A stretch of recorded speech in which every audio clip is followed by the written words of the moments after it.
¿Alguna vez se han preguntado por qué en todo el mundo, desde Roma hasta San Petersburgo, desde Alejandría hasta París, se alzan estos extraños y solitarios gigantes? Enormes pilares de piedra, perfectamente pulidos, que se elevan hacia el cielo sin que nada se les fije. Los historiadores nos explican con una sonrisa que son simplemente monumentos, columnas triunfales, un tributo a emperadores, generales y dioses olvidados. Pero permítanme hacerles una pregunta sencilla que destruye este cómodo cuento académico. ¿Para qué erigir una complejísima estructura de ingeniería que pesa cientos de toneladas y no tiene ninguna carga funcional?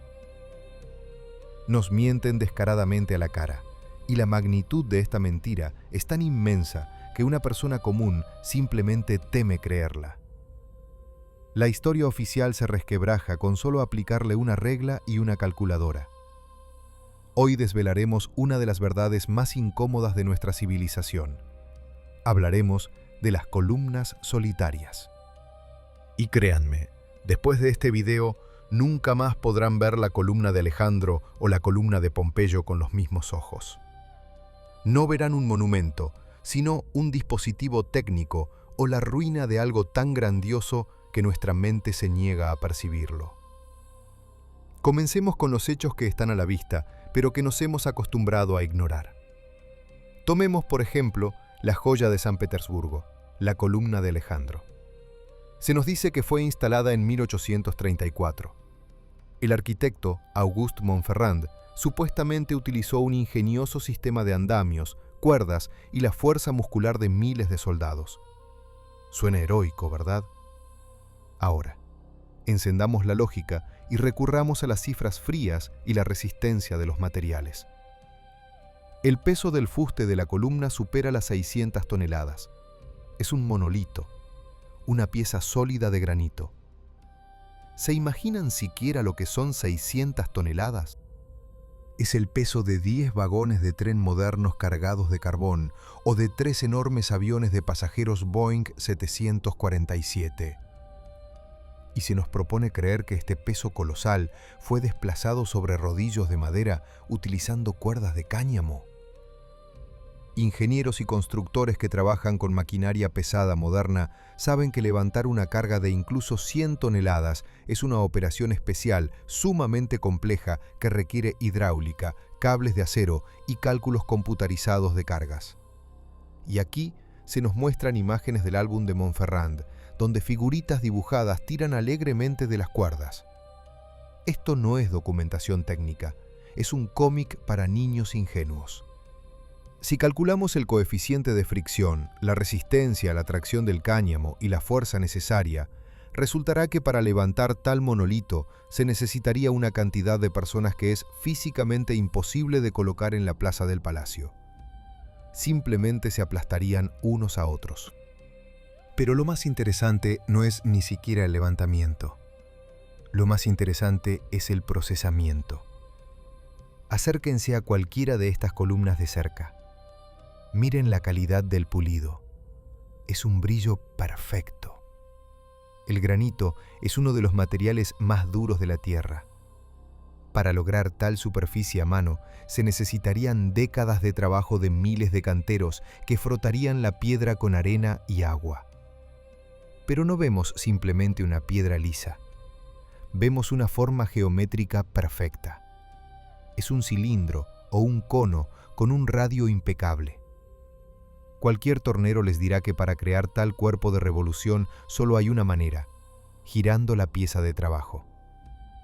¿Me escuchan? Girando una pieza de trabajo que pesa 600 toneladas. Esto significa que los constructores, quienes quiera que fueran, poseían tornos de dimensiones ciclópicas. No cincel y martillo, sino máquinas industriales que funcionan con herramientas de corte de carburo y enormes velocidades de rotación. Las huellas de este mecanizado son visibles a simple vista si se sabe dónde mirar. Pero los historiadores nos insisten obstinadamente en el trabajo manual de los campesinos siervos. Esta mentira se vuelve aún más evidente si observamos la geografía. columnas exactamente iguales se encuentran en Baalbek, en Egipto, en Roma. La columna de Pompeyo en Alejandría es otro monolito de granito rojo que pesa casi 300 toneladas. Y de nuevo la misma historia. Ni un solo documento, ni un solo plano de mecanismos reales, solo mitos y leyendas sobre cómo lo hicieron personas primitivas en sandalias. La cronología oficial distancia estas construcciones por miles de años. Se nos dice que los romanos construyeron una cosa, los egipcios otra, y en el Imperio ruso simplemente imitaron la antigüedad. Pero la huella técnica es la misma en todas partes. Es un estándar único, una GOST única, si lo prefieren. Proporciones idénticas, material idéntico, huellas idénticas de mecanizado. Esto nos dice que estos objetos fueron creados por una misma civilización, que poseía una infraestructura global y tecnologías que superaban nuestras capacidades modernas. ¿Por qué están solas? ¿Por qué no se les ha adosado nada? ¿Por qué en las cimas de estas columnas a menudo hay estatuas completamente desproporcionadas y pequeñas de ángeles o santos que parecen elementos extraños? La respuesta es obvia. Las estatuas fueron colocadas más tarde, mucho más tarde. Aquellos que llegaron a las ruinas del viejo mundo encontraron estos pilares gigantes y, sin comprender su verdadero propósito, decidieron utilizarlos como pedestales para sus nuevos ídolos. Esto es un culto de cargo en su forma más pura. Nosotros, como salvajes, encontramos los restos de una civilización de alta tecnología y los adaptamos a nuestras necesidades primitivas, declarándolos monumentos de victorias. Pero si quitamos esas estatuas, ¿qué veremos? Veremos varillas perfectamente lisas y pulidas que se elevan hacia el cielo. Algunos investigadores señalan que muchas columnas son huecas por dentro o tienen varillas metálicas que atraviesan toda la estructura. Por ejemplo, la columna de Trajano en Roma. En su interior hay una escalera de caracol tallada en la piedra. Solo piensen en la complejidad de tal trabajo. Tallar una espiral perfecta dentro de bloques de mármol, uniéndolos con una precisión de fracciones de milímetro. Este es un nivel de precisión accesible hoy solo para máquinas de control numérico. ¿Para qué tantas complicaciones para un monumento? ¿Para qué hacerlo funcional por dentro si por fuera es solo decoración? Estamos al borde de un terrible descubrimiento. Estas columnas nunca fueron monumentos. Fueron parte de una gigantesca red técnica que abarcaba todo el planeta. Quizás eran soportes para algo que fue destruido, o quizás eran dispositivos en sí mismos. ¿Generadores? ¿Transmisores? Condensadores atmosféricos. Estamos acostumbrados a pensar que la electricidad fue descubierta en el siglo XIX. Pero ¿qué pasa si simplemente redescubrimos lo que estuvo disponible para la humanidad hace miles de años? ¿Qué pasa si estos gigantes de granito son los restos de un sistema energético unificado del pasado, al que tontamente llamamos templos y monumentos? Miren la composición del granito. Es cuarzo cristalino, que posee un efecto piezoeléctrico. Al comprimirse, genera una carga eléctrica. 600 toneladas de granito crean una colosal presión interna. No es solo una piedra, es una enorme batería, erigida en puntos geodésicos estrictamente definidos de la Tierra. La ciencia oficial teme estas preguntas como al fuego, porque si se admite que la columna de Alejandro es imposible de hacer a mano, habrá que reescribir toda la historia del siglo XIX.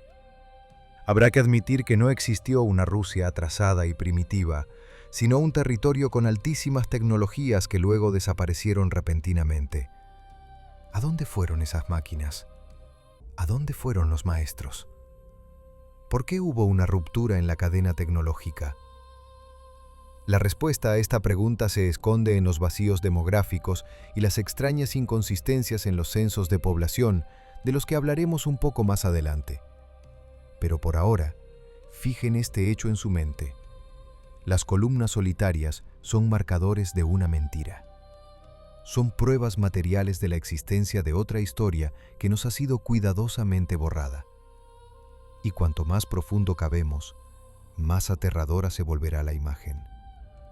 Apenas hemos comenzado a desmantelar este fundamento de mentiras, y créanme, debajo de él se esconden las ruinas de nuestro verdadero pasado. Profundicemos en los detalles técnicos que hacen que a cualquier ingeniero con formación especializada se le pongan los pelos de punta.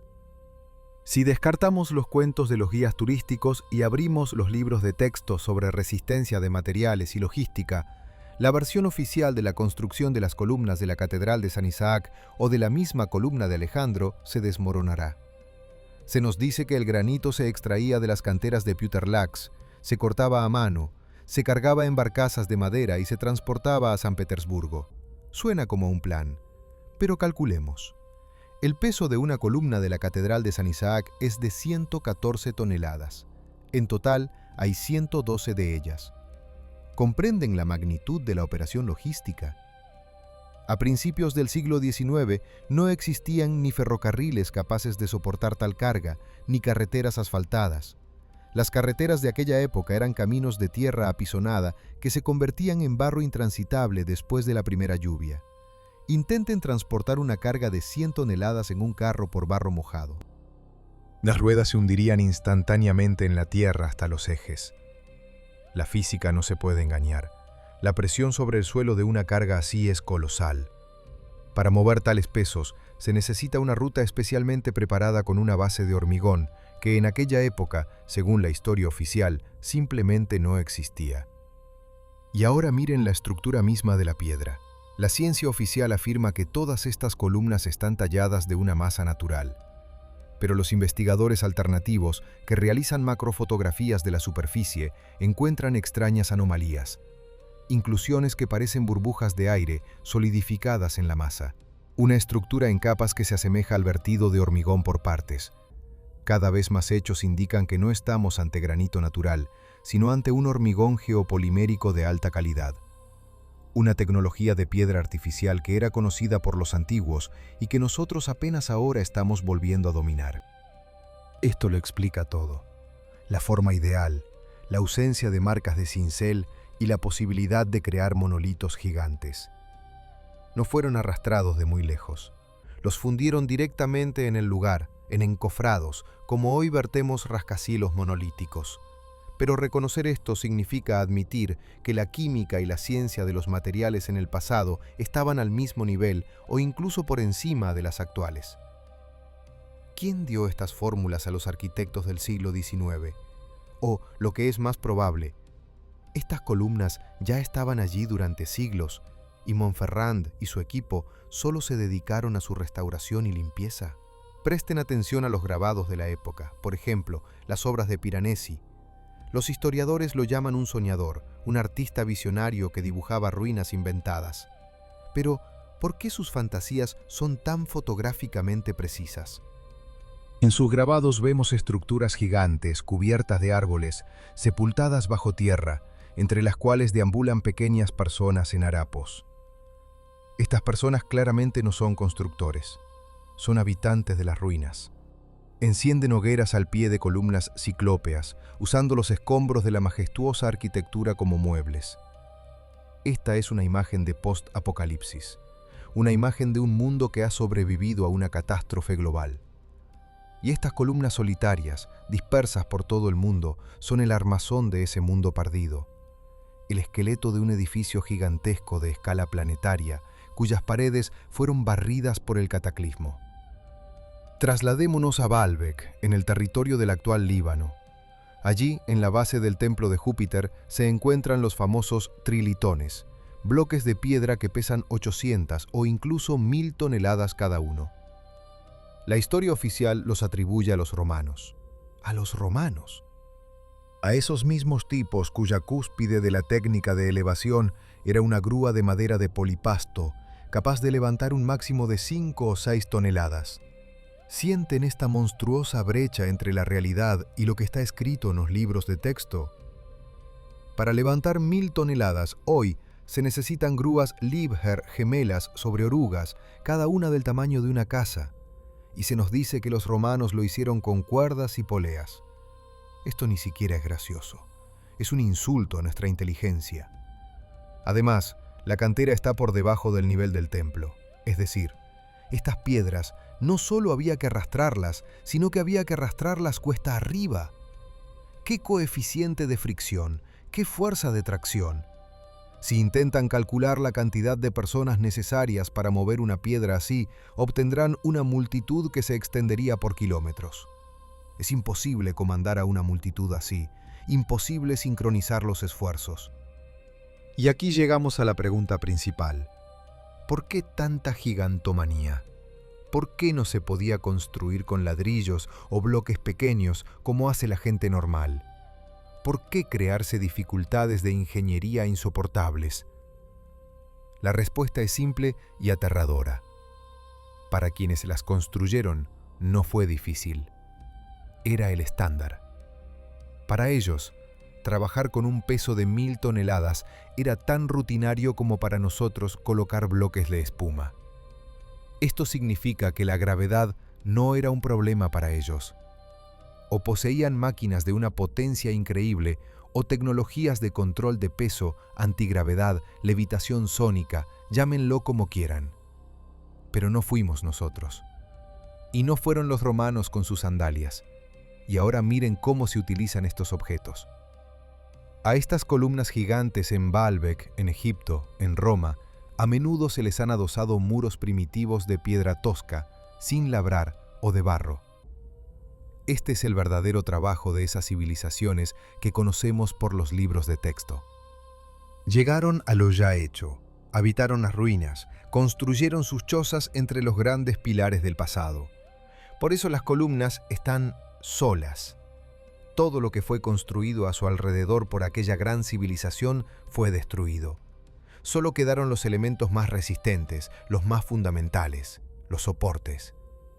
Vivimos en un mundo de reutilización. Somos una civilización de carroñeros que se ha apropiado de los logros de los dioses y los ha llamado su historia. ¿Por qué los científicos guardan silencio? ¿Por qué cualquiera que balbucee sobre el hormigón geopolimérico o la imposibilidad del labrado manual del granito es inmediatamente tildado de pseudocientífico? Porque lo que está en juego no es solo la datación de la construcción de tal o cual templo. Lo que está en juego es la legitimidad del poder moderno y de todo el sistema de conocimientos. Si se admite que antes de nosotros existió una civilización más desarrollada que pereció de la noche a la mañana, surge la pregunta: ¿qué la mató? ¿Y puede repetirse? Y lo más importante, ¿quién gobierna el mundo ahora, ocultándonos la verdad sobre nuestro origen? Quizás no somos la cúspide de la evolución, como nos inculcó Darwin, sino descendientes degenerados de los supervivientes. O, lo que es peor, una nueva población asentada artificialmente en un territorio limpiado. Miren los mapas del siglo XVIII. Hay ciudades que ya no existen. Hay ríos que fluyen en otra dirección. La geografía del pasado difiere de la moderna. Esto sugiere que el relieve del planeta cambió muy recientemente, y las columnas solitarias son puntos de referencia geodésicos, faros que resistieron en este caos de la remodelación del mundo. Ahora pasemos a la prueba más terrible, que no se encuentra en el campo de la geología o la resistencia de materiales, sino en la estadística y la demografía. Son esas cifras que los historiadores odian más que nada. Nos pintan cuadros de grandes imperios del siglo XIX, de una efervescente construcción y florecimiento de las artes. Pero si abrimos los informes demográficos reales de aquella época, veremos un vacío, una imposibilidad matemática. Tomemos el mismo San Petersburgo o París de mediados del siglo XIX. Se nos dice que estas ciudades fueron construidas por cientos de miles de trabajadores, pero la población en esos años simplemente no corresponde a la escala de construcción declarada. Para construir un objeto del nivel de la Catedral de San Isaac o el Capitolio en Washington con las tecnologías de entonces, se necesitaría la economía de una superpotencia y un ejército de maestros cualificados a quienes habría que alimentar, vestir y educar durante décadas. y se nos muestra un mundo donde el 90% de la población son campesinos analfabetos que sobreviven con una economía de subsistencia. ¿De dónde salieron los recursos? Es una paradoja económica. Imaginen que un país moderno del tercer mundo, donde no hay carreteras ni electricidad, de repente comienza a construir un cosmódromo del nivel de Cabo Cañaveral, utilizando solo azadas y carretillas. Es un absurdo. Pero es precisamente en este absurdo en lo que nos obligan a creer. Y aquí llegamos a un fenómeno que los investigadores alternativos llaman el efecto de las ciudades vacías. Miren los primeros daguerrotipos y fotografías de las décadas de 1850 y 1860. París, Moscú, San Petersburgo, Roma. Enormes avenidas, edificios majestuosos y ni un alma. Ciudades fantasma. Raras figuras solitarias que parecen perdidas en el fondo de decorados ciclópeos. Los historiadores se justifican. Es una exposición larga, la gente simplemente se difuminó y desapareció. Pero el agua en los ríos de estas fotos es clara, las sombras de los árboles son claras, y las multitudes de personas que deberían pulular en las capitales de los imperios se disolvieron sin dejar rastro. No, amigos, no es la exposición, es la fijación del momento del asentamiento. Vemos el mundo justo después de un reinicio. Aquellos que sobrevivieron o aquellos que fueron traídos aquí entran en ciudades vacías, dejadas por los gigantes. Y aquí las columnas solitarias adquieren su verdadero significado. No son monumentos, son fragmentos de infraestructuras supervivientes que resultaron ser demasiado resistentes para ser barridos por la catástrofe que llamamos el diluvio de barro o Mud Flood. Miren las bases de estas columnas. Muy a menudo, las excavaciones arqueológicas muestran que lo que consideramos el nivel del suelo es en realidad un depósito de varios metros de espesor. Las columnas se hunden profundamente. No tienen una base en el sentido habitual, simplemente están cubiertas de tierra, arcilla y arena. El Foro Romano fue desenterrado de debajo de una capa de tierra de varios metros. El Museo Politécnico de Moscú, edificios en Kazán y Omsk, en todas partes vemos pisos enterrados. Ventanas y puertas que se hunden bajo tierra. Intentan convencernos de que así se construía, que es una capa cultural. ¿En serio? Una capa cultural es cuando tiras basura al suelo y no la recoges durante 1000 años. Pero aquí estamos hablando de pisos enteros, los primeros, cubiertos de arcilla. Son las huellas de un flujo de lodo a escala planetaria. Una ola que recorrió los continentes, arrastrando toneladas de tierra, destruyó las construcciones frágiles, pero no pudo derribar estos pilares de granito. Las columnas solitarias son árboles en un bosque de piedra que sobrevivió a un tsunami. Todo lo demás fue arrastrado. Y los nuevos dueños de la vida, que llegaron a las ruinas, simplemente despejaron las áreas alrededor, las llamaron plazas e inventaron hermosas leyendas sobre la construcción. Y miren la ergonomía. Este es quizás el punto más incómodo para la versión oficial.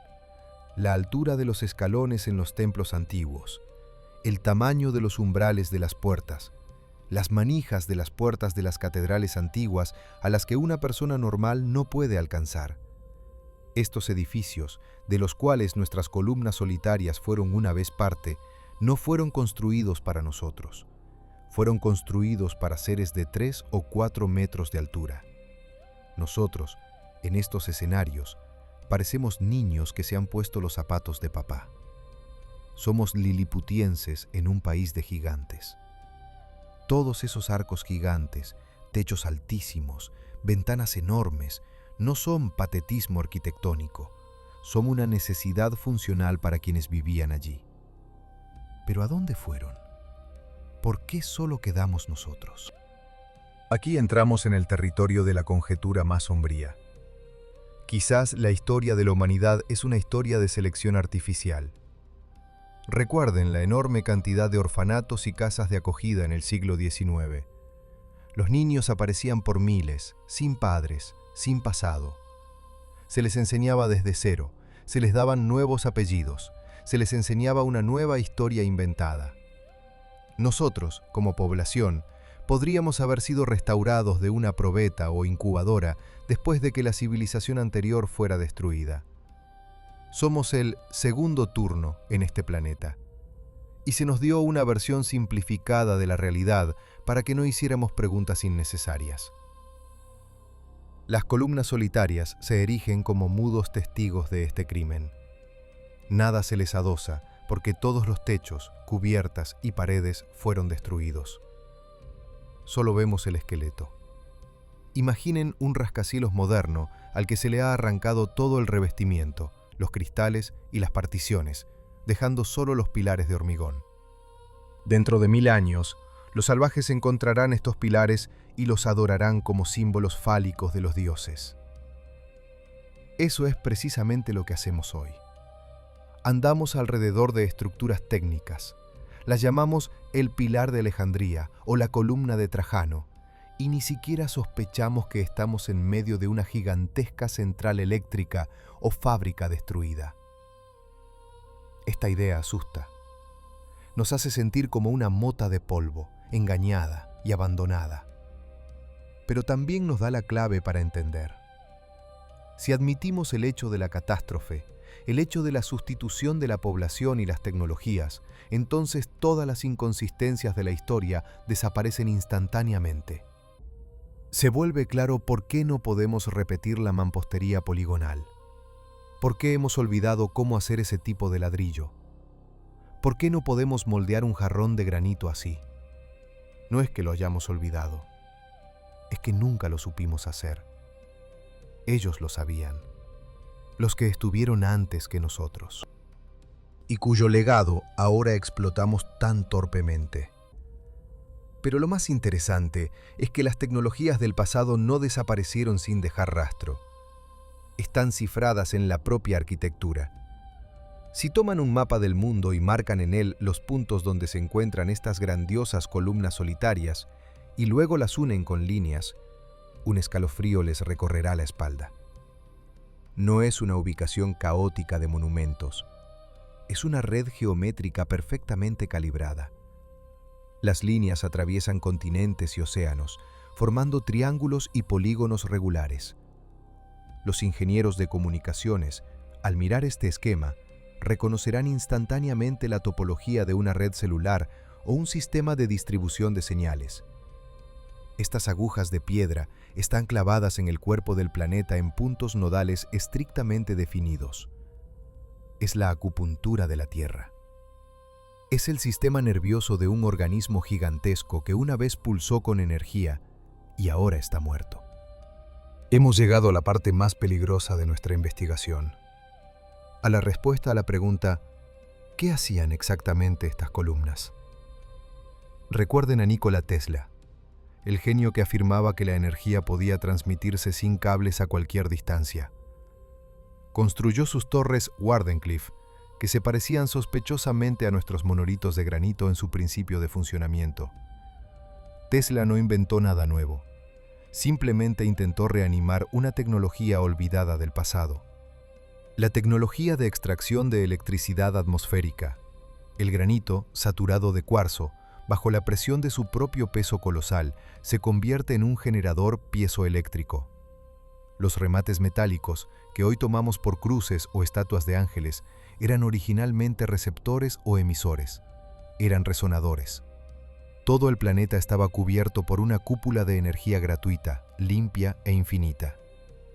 Imaginen un mundo donde no es necesario quemar petróleo y carbón, donde la luz y el calor están disponibles en cualquier punto del globo así, por derecho de nacimiento, donde los aparatos voladores, las mismas vimanas de los textos antiguos, flotaban en el cielo impulsados por el campo electromagnético generado por estas columnas.